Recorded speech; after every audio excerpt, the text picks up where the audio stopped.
Today on Rescue Vet, a King Charles Cavalier is brought in for a follow-up for mitral valve disease. Will ultrasound results reveal that her condition has taken a turn for the worse? And when I listen to her heart with my stethoscope at home, I wonder sometimes how she can keep going on like she is. Akotamundi is taken to the vet after being rescued. Will her nervous itching and hair loss be diagnosed as a highly contagious disease? It gets into the bloodstreams and you get systemic disease and even death from it.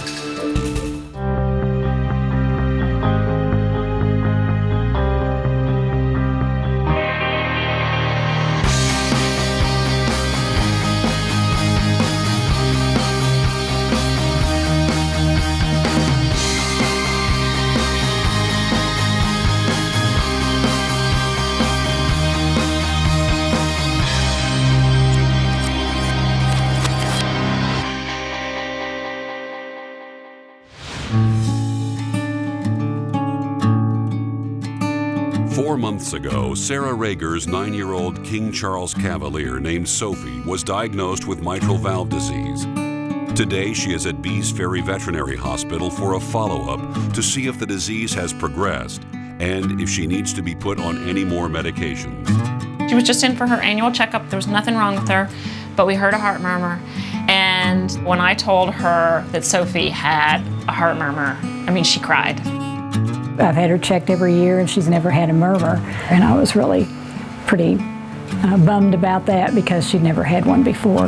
Cavalier Spaniels have this mitral valve disease, and so I knew that it was possible that she would have it. So we thought, uh-oh, we better check and see if her valve is diseased. Dr. Sanger discovered that Sophie's valve was in fact diseased, so she was put on medication to reduce her blood pressure and make life easier on her heart. Even with the use of medicine, her disease could progress to congestive heart failure. The prognosis for congestive heart failure could be 3 months to 3 years. What happens is over time, the heart will become larger and less efficient, and the valve will further deteriorate. And then she will eventually become symptomatic, and ultimately she will go into congestive failure and probably not be able to survive all that. So the idea is to catch the disease in its early stages, start medications to delay progression of the disease. We're going to ultrasound her heart today to see how it has changed. How fast is this disease progressing? Is this disease progressing at all? Hello again, how are you? Hey Sophie, did you hear your name? Huh? Come see me, hi.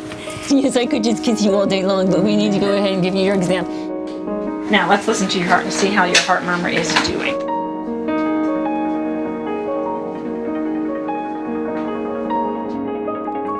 Okay. She did say the murmur was a little worse. You can have a murmur from a grade 1 to a grade 6, I believe it is. And last time she said her murmur was a grade 3, and this time she thinks it's gone up to a grade 4, which means it's louder. I'll go ahead and capture all the images of her heart, and I'll measure them later. Okay. And then I'll compare to before, and I'll talk to you tomorrow about, you know, does it look like it's progressing or not? Okay.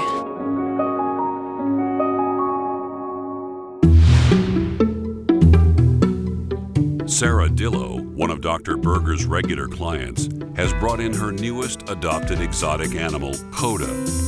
Coda is Akotamundi, also known as a South American raccoon. Sarah thinks Coda may have mange, which can be a very contagious disease and is easily transmitted to humans. We've had Coda about a month. When we got her, she was in a small cage, no food, no water. Her tail was chewed down to pretty much nothing just from the stress of being in the cage. She was just in bad shape, very stressed out.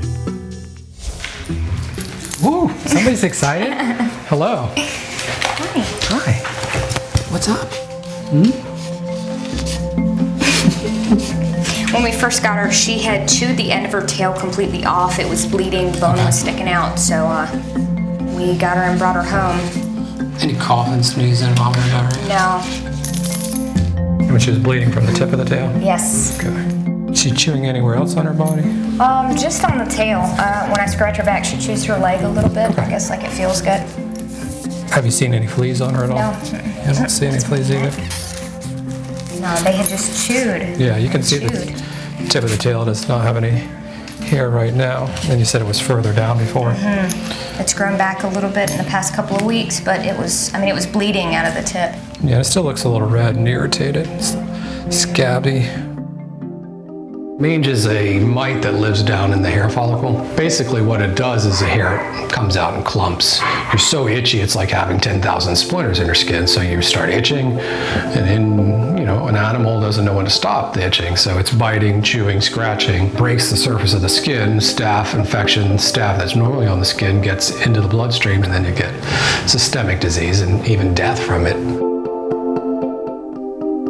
We're concerned that this type of mange could be the kind of mange that spreads to other animals, or could have spread even to a family member. It could actually lead to the euthanasia of the animal because we can't have it as a continuous source of infection. Okay.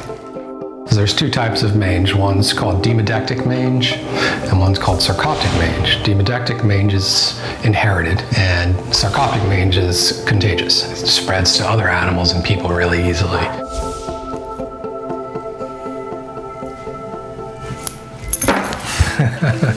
You're fast, but I'm faster. Yes. Get a razor blade that we use for the skin scrape, and then we'll look for the mites underneath the skin. Thank you. Okay, I'll be right back. Thank you. You're welcome.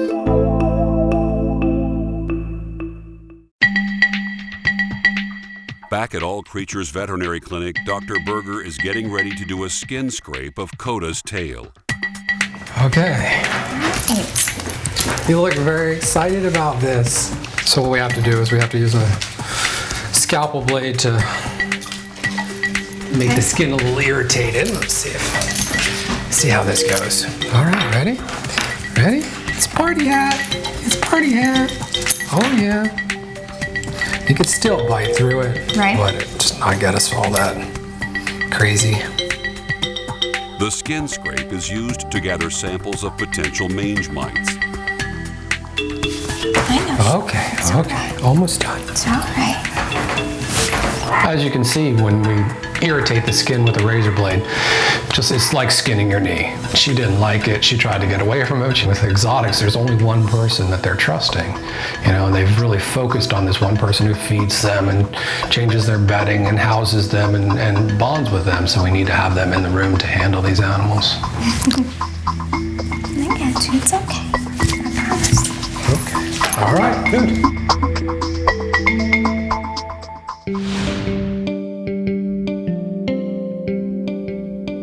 Dr. Sanger is using an ultrasound on Sophie to determine how severe her mitral valve disease is and whether or not her medication should be increased. Right now, her biggest concern is that the mitral valve might be leaking more. Whenever you see multiple colors, it should all be one color, meaning it's going one direction. So blue is going this way and red's going this way. So if I see blue and red together, I've got turbulence, and that's what the murmur is. That's what makes the murmur, is that turbulent. You can hear that turbulent blood flow. Her mitral valve just doesn't close all the way. And so when it closes, but there's a leak in it, I can hear the blood flowing through that leak. That's the heart murmur. That's what I can hear. When I listen to her heart with my stethoscope at home, I wonder sometimes how she can keep going on like she is. It just sounds kind of bad. Well, one of the things that's true with all dogs, all types of murmurs, is how bad it sounds has almost nothing to do with how bad it is. And that's why we have to do this kind of testing, because this gives me, I can tell you how bad it is.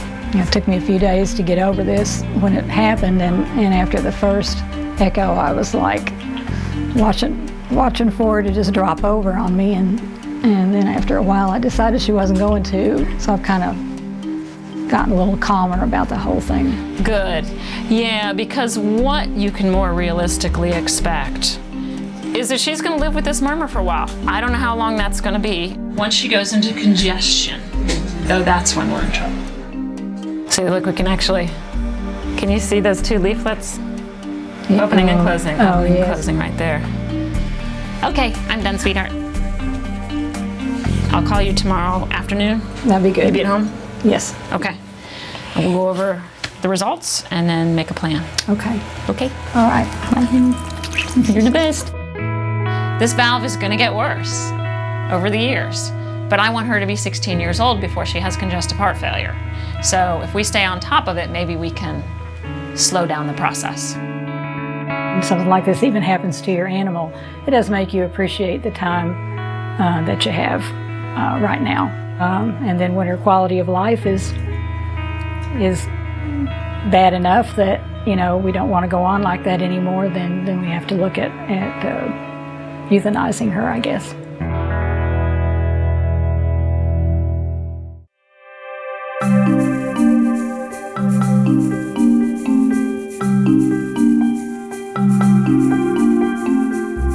Dr. Berger is reviewing Coda's skin scrape sample under the microscope to determine whether or not she has mange mites, which could be extremely contagious to Sarah's family and other pets. So we've taken the sample from Coda and we looked at it under the microscope. We did not find any mange follicles. We found a lot of white blood cells and bacteria. So it does not appear that she has mange, which is great. But she does have a really serious staph infection that's almost into the bone. It's definitely been in the bloodstream, so we need to get her treated right away. The good news is no mange. Okay. So we checked both for the demodectic mange, which is the inherited kind, Right. and the sarcoptic mange that's contagious, and negative for both of those. So at this point, what we're going to do is we're going to use an antibiotic injection, a special antibiotic that'll last 2 weeks, and we're hopeful that this will cure it, or at least delay the effects of the staph till the body can heal some and she can get some good relief from this. It's a really good thing to get that under control. I mean, it could have really gotten out of hand, could have spread to my family, could have gotten a lot worse for Coda. And now that it's not mange, it's something we can take care of a lot faster. All right, so we're just going to go back here. No. Hide your hand with Mom. Forgot how fast you are. I know she I'm like, no. Okay, all right, ready? Okay.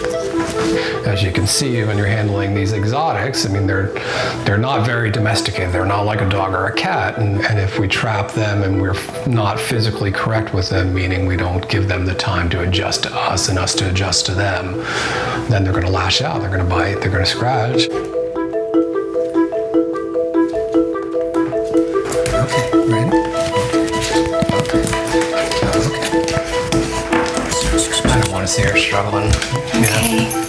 She obviously is not happy with this injection we're trying to give her. So rather than see her struggle, she's already a stressed out animal. The owner's stressed out, and we don't want her to get too much stress. We're trying to relieve that stress. So we're going to switch to an oral medication. It'll take a little longer to work. It'll still have the same effect, but decrease the stress of the animal greatly. So you gotta hold still, girl. So we're going to adapt. We're going to give her an oral medication instead, since she doesn't like this. So I'll take this off of you. There you go. I know you're mad. You can go calm down. It's We'll not send her home with some pills instead. That'll make everybody a lot happier.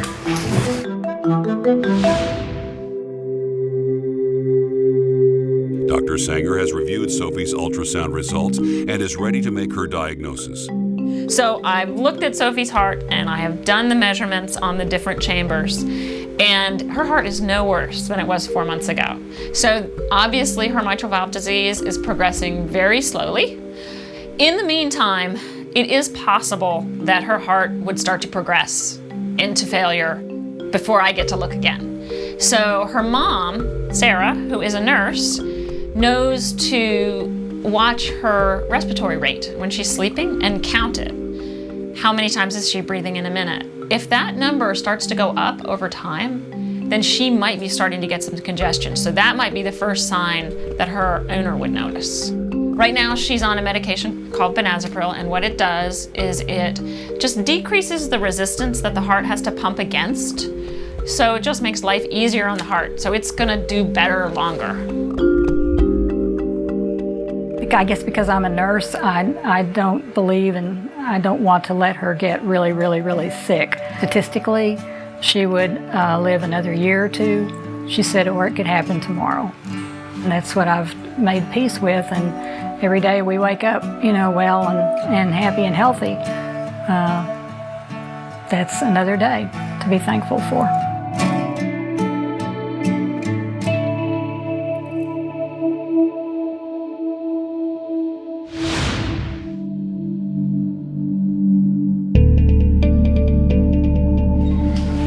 Okay, Coda, did you calm down? Do you like me again? What? It's not a grape. I'm sorry, it's not a grape. I'm sorry. You're fast, Coda. So this is one a day. And if she likes grapes, then you can just stick it inside of a grape. It's a 2-week supply, so by then you should see that hair fully returning, and that little bald spot should go away. Awesome. Okay. Sounds good. All right, have a good day. Thank you. You're welcome, good to see you. Thanks. With proper nutrition, rest, and medication, Coda should be able to recover from her staph infection. Dr. Berger will follow up with Sarah in a month to make sure she is completely healed.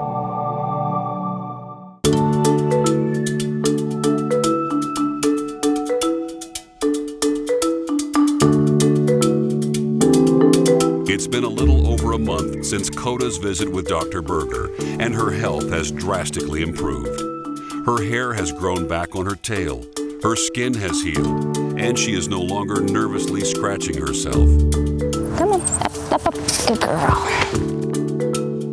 We put a tire swing in there with her. She's got ramps, she's got boards to run across, ropes. Her enclosure's big enough that we can actually walk in and, interact with her one-on-one. We can harness her and hook her to a leash, and we do take her out for exercise, in the woods on trails and things like that. She loves that. So making sure that we spend a lot of time with her is really important.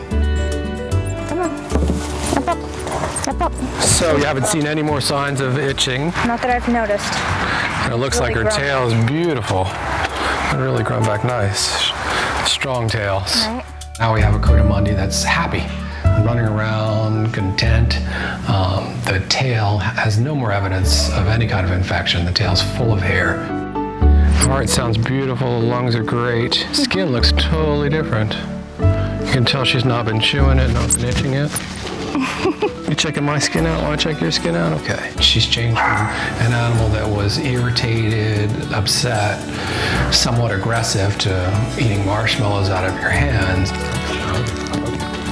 Okay. Sarah's feeling good because A, we made sure that there was no mange going on, which is fantastic that that wasn't there, and B, we prevented the infection going into the bone, and C, we prevented the sepsis from spreading to other parts of the body that could have been fatal to the Coatimundi.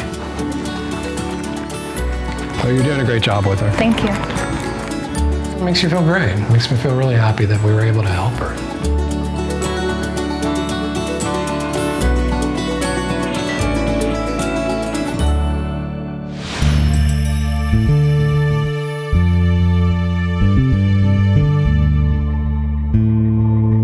Months have passed since Sophie came in for her ultrasound.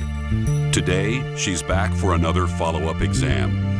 Although her results were stable during the last visit, it's possible her heart murmur has gotten worse, and she may be inching towards congestive heart failure.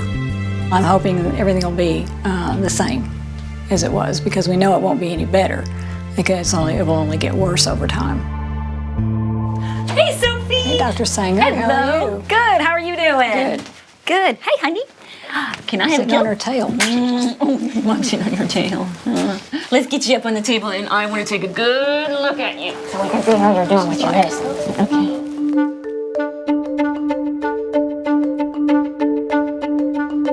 Her heart rate's in the normal range, which is really good. Okay, so the next step is to get some blood work Okay. and some x-rays. Okay. We'll send the blood work out to the lab. Well, you can call me for results in a couple of days. And hopefully that'll all be normal, meaning she's tolerating the medications okay. And the x-rays we can go ahead and look at in about 10 minutes, and we'll look at them together and Okay. see if her heart is expanding or staying the same. Okay. Sophie's blood is drawn to find out how well her body is tolerating the medications. She is then taken to radiology for x-rays of her chest. This will allow Dr. Sanger to see if her condition has worsened. Okay, so here's her heart, right here. Okay.